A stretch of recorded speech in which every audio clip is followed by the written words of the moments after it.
Selamat sore, saya Jenriko Putrawanoid dari kelas 1C, NIM 2103020096, Program Studi Administrasi Bisnis, Fakultas Ilmu Sosial dan Ilmu Politik, Universitas Nusa Cendana Kupang.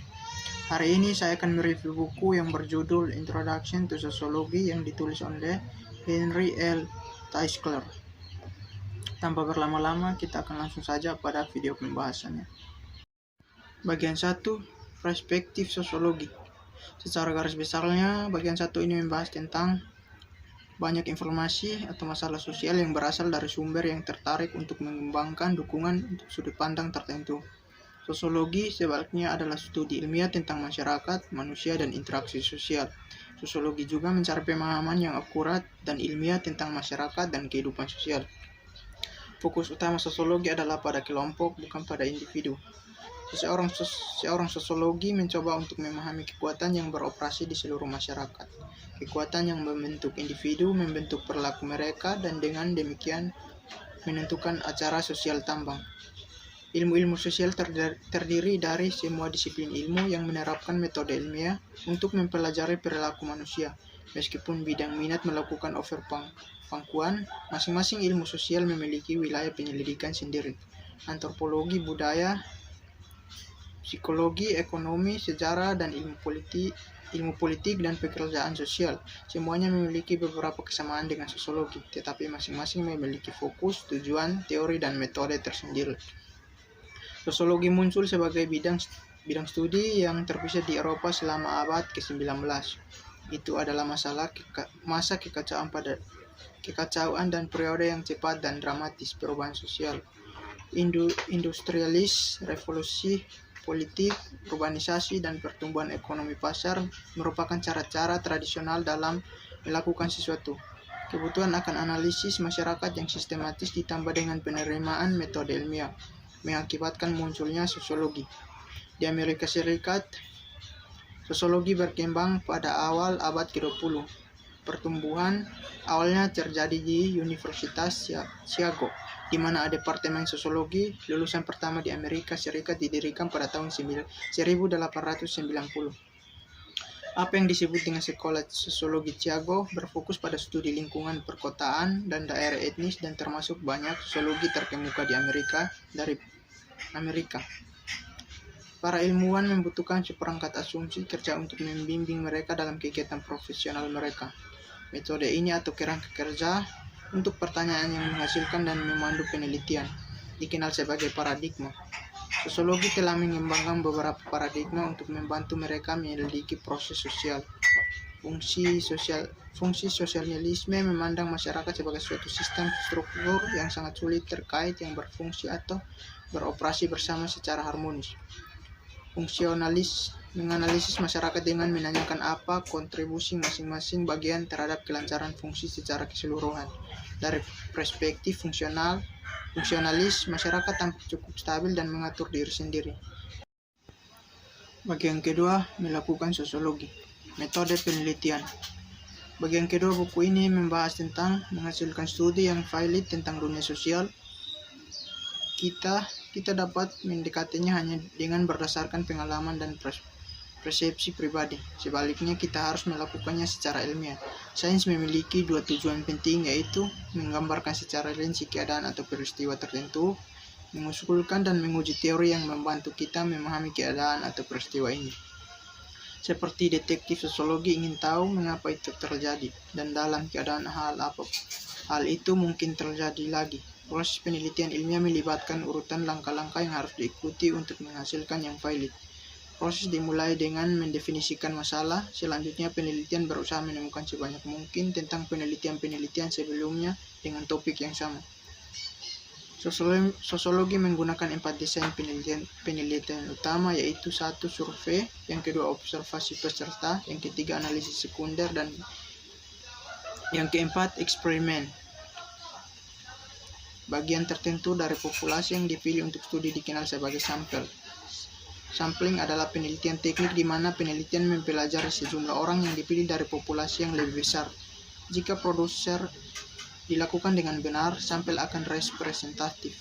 yang menunjukkan dalam proporsi yang setara variabel-variabel yang signifikan yang merincikan populasi secara keseluruhan. Kegagalan untuk mencari sampel yang representatif dikenal sebagai kesalahan pengambilan sampel.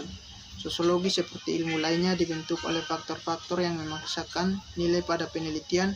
Jadi penelitian yang benar-benar bebas nilai mungkin tidak mungkin dilakukan. Yang ketiga, budaya. Pada bagian ini membahas tentang budaya hidup masyarakat yang kompleks yang sangat berbeda antara satu dengan yang lain. Setiap masyarakat memiliki cetak biru yang unik untuk hidup atau budaya yang sendiri. Kebudayaan terdiri dari segala sesuatu yang dipelajari manusia untuk dilakukan, digunakan, diproduksi, diketahui, dan dipercayai ketika mereka tumbuh menjadi dewasa dan menjalani kehidupan mereka di lingkungan sosial.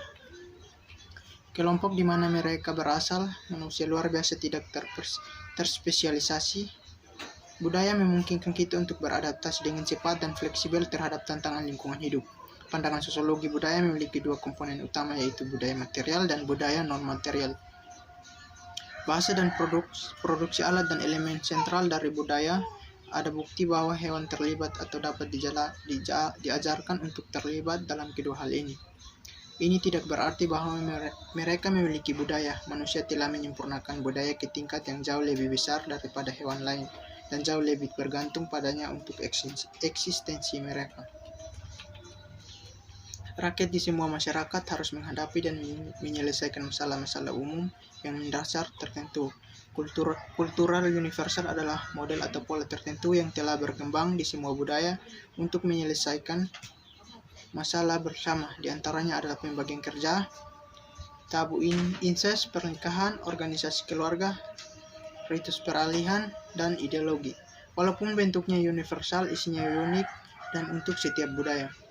Dengan membagi tanggung jawab untuk menyelesaikan tugas-tugas yang diperlukan, di antaranya anggota masyarakat menciptakan pembagian kerja. Setiap budaya telah menetapkan ritus peralihan, ritual standar yang menandai tradisi kehidupan utama.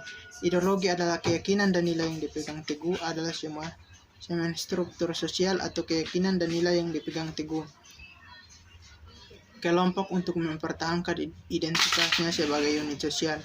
Karena kurangnya pemrograman nalurial atau biologis, manusia memiliki banyak fleksibilitas dan pilihan dalam kegiatan mereka. Kebebasan individu tindakan dibatasi bagaimanapun oleh budaya yang ada. Bagian keempat, sosialisasi dan pengembangan.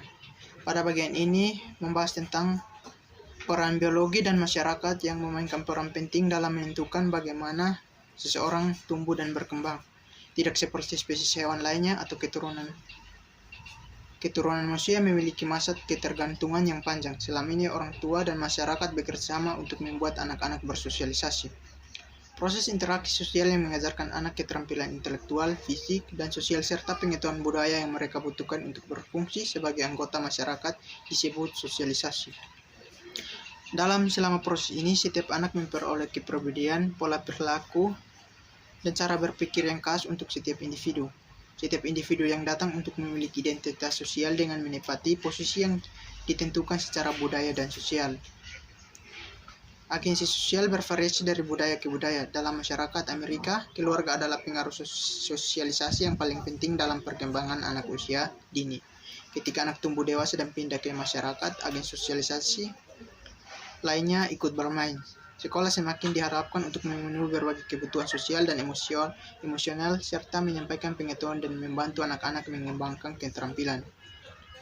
Meskipun sosialisasi berkelanjutan sepanjang hidup seseorang, sosialisasi orang dewasa berbeda dari sosialisasi primer karena orang dewasa jauh lebih sadar akan proses di mana mereka disosialisasikan dan mereka sering memiliki kontrol lebih besar atas proses tersebut.